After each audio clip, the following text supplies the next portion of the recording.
Good afternoon and welcome to today's edition of NWCR's Removing the Liberal Blindfold for this Monday, the 19th day of October in the year of our Lord 2020.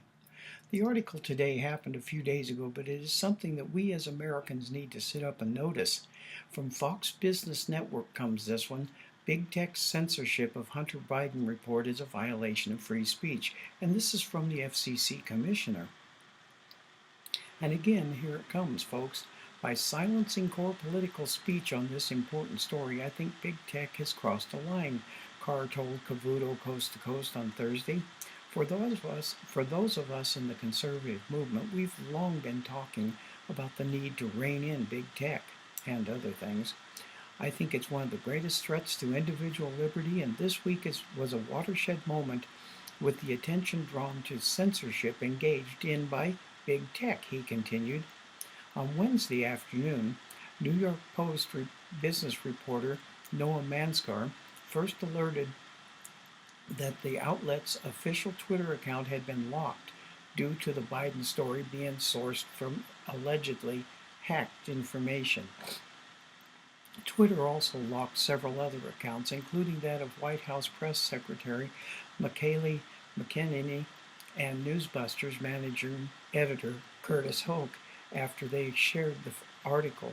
Facebook also limited the distribution of the story, claiming that they would rely on its fact-checking partners to determine its legitimacy, and Facebook's fact-checking partners are liberal to the core, so they will automatically say it's not legitimate. The Post report, which Fox News has not independently verified, contained a purported email between Hunter Biden and an advisor to the Ukrainian energy company Burisma Holdings, who thanked the younger Biden for giving an opportunity to meet then Vice President Joe Biden.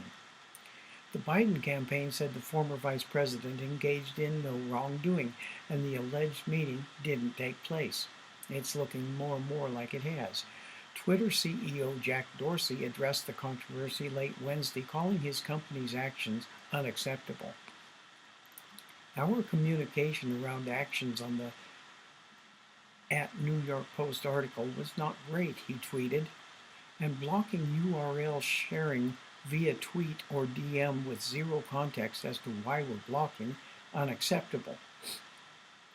I did post to Twitter this link, and so far my account is unlocked, but it was only done a short time ago, so and if it gets locked, I'll let you know. And now to remove the liberal blindfold here, folks. One of the things you hear constantly from the left is they have the freedom of the press and the freedom of speech when it comes to things that they say and do. But there is an aspect of this so-called freedom that they are espousing that they are totally leaving out here, folks, and it cannot be left out.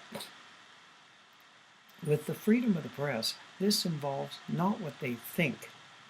They think with the freedom of the press, they can make up stories and tell them, and there is nothing anyone or anything can do about it.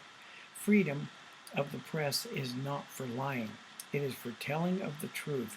When a story comes out that the press finds out about, and it is bad for our government, or bad for the liberals, or bad for the conservatives, or bad for one faction or another, or anything, it is the press's right to print it and let the facts of the story be known, if they are facts. It is not the press's right to make up gossip and then print it as the truth. That is not part of freedom of the press, and there are consequences to lying, and that includes the press. When it comes to freedom of speech, there are those same consequences there too. Freedom of speech says that you have the right to say anything you want, but there are also consequences to telling lies, and you do have the freedom to say anything you want. But with what you say, there are consequences and responsibilities that the left doesn't think are there. Comes in the story of the day. Big Tech thinks that they can get rid of a story just because it goes against something that they want to get rid of. Well, they can do this for sure, but if they get caught, they will have to pay the consequences of said actions. Folks, the left has ceased to realize that there are always reactions to actions, and if you lie about something or censor something that should have been allowed out, no matter what, there are those damn consequences that will be there to smack you down if you do what you shouldn't. And here, Big Tech, Twitter, Facebook, and others have done the wrong thing. and the news of this has gotten out. And the bigger they are, the harder they will fall if they continue doing these things to keep the truth from coming out. This time, big tech and Twitter and Facebook are all to blame for this, and I hope they fall, because there are others who will take their place and do it lawfully and rightfully.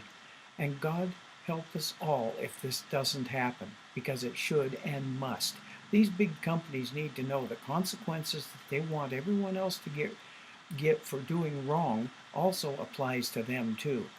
Thank you all for watching, and my patriotic friends, I will see you all again tomorrow. And as a friend of mine used to always say, we will not be ruled. And we have to stop allowing this to be done, because that is what the left wants, to rule over us. This is Robert the Infidel giving today's update.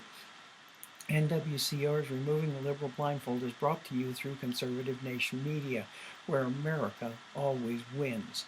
Have a blessed day.